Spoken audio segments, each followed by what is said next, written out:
Hey everybody, praying for you guys today. I wanted to offer a reflection that's been running around in my mind since this past Sunday, and I guess before that in some ways, but the gospel this Sunday kind of got me onto it. It's the parable we have in St. Matthew's gospel where Jesus is talking to the chief priests and the scribes, and he offers that parable about the king who's celebrating a banquet for his son, and invites all these different people to the banquet, right? And one after another, they turn the king down, right? And they're like, hey, I'm busy with my farm, I'm buying this thing, I'm getting married, I've got other things that are more important to do, I can't come to the feast, right?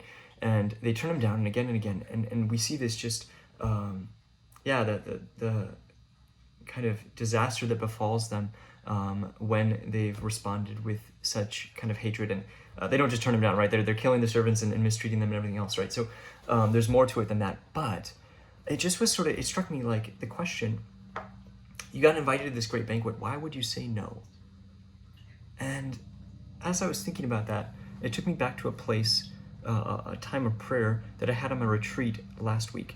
And I was meditating a lot during that retreat on Our Lady and her being given the gift of Jesus to carry him within her and to carry him to term. And especially her just like the joy and the hope and the love that would have just filled her as she received the Lord into herself, was able to just like carry him with her when she went to visit Elizabeth or whatever she was doing, right? But during part of that, I was spending some time with St. Joseph. And I was imagining him, we get the scene in St. Matthew's Gospel as well, where St. Joseph is struggling whether he should remain on this path towards marriage with Mary, right? And he's questioning it, and he's concerned, and he's hesitating to do so. And part of me is like, St. Joseph, you're being offered the greatest gift you could possibly receive, right? The chance to be a foster father to Jesus and to welcome him and Mary, right, into your home. And we know St. Joseph knew Mary to be just beautiful and pure and sinless, right? And so part of this is why his heart is kind of conflicted here, but part of me is like, why would you ever say no? But in this prayer, there I was with St. Joseph, and I was imagining myself in that same place. And I don't have to imagine it. The Heavenly Father offers us Jesus every single day, right? And gives him to us in communion, in the scriptures, in all these different ways. And how many times do I hesitate to give a 100% all-in yes to that gift? Because I do. I was there with St. Joseph and just imagining how many excuses could come up in my heart, right? How many different sort of hesitations can sort of crop up in the face of this beautiful, amazing gift. Oh, Lord, I'm not ready. My room is not clean. My house, like St. Joseph is like, the house isn't built. I don't have a good enough job. I don't have a good enough skills, voice, talents. I don't have the right friends to talk about this with. I don't know how to carry Jesus. How do I bring him to this random spot or this group of friends or whatever, right? All these different questions and concerns, just the stuff that's on my to-do list, right? Lord, I got a lot to do today. I don't have time to give myself 100% to you. Like, I don't want to say it that way. I don't want to say no, but I don't know if I'm willing to say yes, right? And I was just sitting in that place of like being stretched between these things. I found myself with St. Joseph there. And what happens? The angel comes to St. Joseph. He's like, Joseph, do not be afraid to take Mary, your wife, into your home. The child that she has is conceived of the Holy Spirit. At that point, I think I would have said like, hold on, this is part of the reason why I'm not ready for this, right? I can't be entrusted with God. I can't be entrusted with the Son of God. I can't be entrusted with the presence of Jesus in our world. Like, how in the world do I protect and care and properly receive that kind of gift? But St. Joseph does, right? He chooses to turn aside from all those fears and all those concerns and all those worries and all those places where he is not ready and not enough and not sufficient. And he puts that all to the side and he says, yes, I'm all in to receiving Jesus. What happens next? We know that just like Mary, his heart would have had to have been just suffused with joy. And the amazing thing is, the moment that we say a 100% I'm all in yes to Jesus and to his plan for our lives, what happens? we find ourselves provided with the grace we need to take care of that gift, to go forward the step that he's asking us to go forward today, to bring Jesus to that person in our life that we know we need to do something, we need to say something, we need to offer something, we need to give love to them, but we don't have what it takes. And the Lord's asking us to give them love, and we're like, oh, Lord, I'm not ready for this. And then we just say yes to Jesus.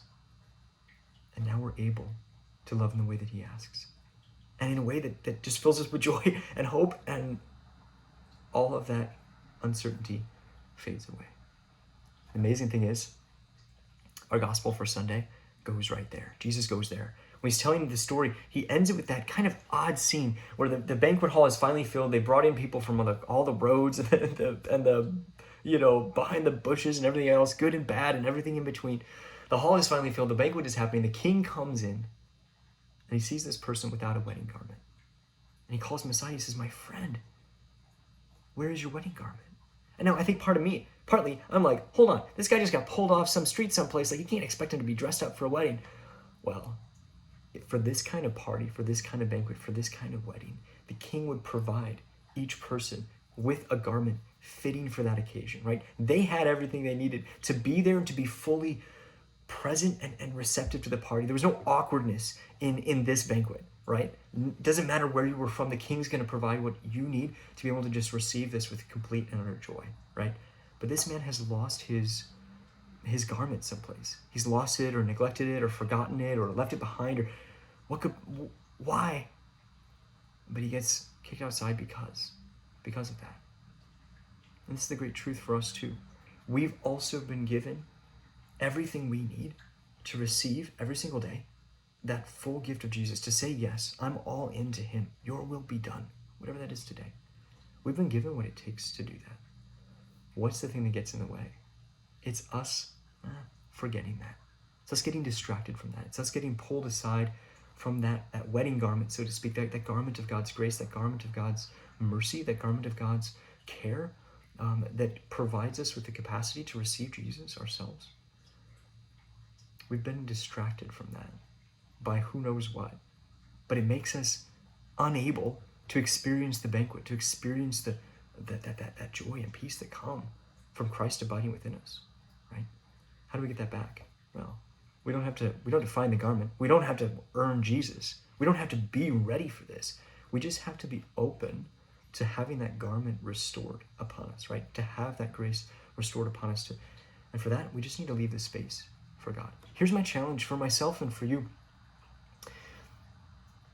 Christians at different times have been really good at holding faithfully to Sunday as the Lord's Day. And I think in our own day, we've kind of forgotten this. The Catechism says that Sunday, the Christian Sabbath, is meant for two things: worship and rest. Now, if you're anything like me, my Sunday fills with a lot of other stuff. Little tasks that I want to get done, little projects, little distractions, just like scrolling through YouTube, right? Doing different things that just fill up the crevices of the day, right? And I get to the end of the day and I'm not rested, and my mind and my heart have not been on God, right? Here's my challenge. This Sunday, every Sunday, only do things that have to do with prayer, with worship, or with rest, with recreation in the Lord. And that can be a wide range of things, right? That could be going for a hike, right? And that you're giving praise to God, or you're just being filled by him. That could be hosting people for dinner. If you love to do that and offer generosity in that way and just engage relationships and love in that way, beautiful. If that's something that's going to just like empty you, right? Maybe that's not the thing for Sunday. Again, it doesn't have to be on your knees, we're only praying, or we're only like, flat on the couch, kind of rest. No, you know what restores you, and you know what brings you to the place of giving praise to God. Do those things on Sunday and clear everything else off that day. Under the rest of the week, you get 6 days to labor, 1 day to stay with the Lord. But I think if we stay with the Lord that one day, we'll be able to carry him better the rest of the week. So that's my challenge for myself and for all of us this day. Thanks for following the Lord with me. God bless.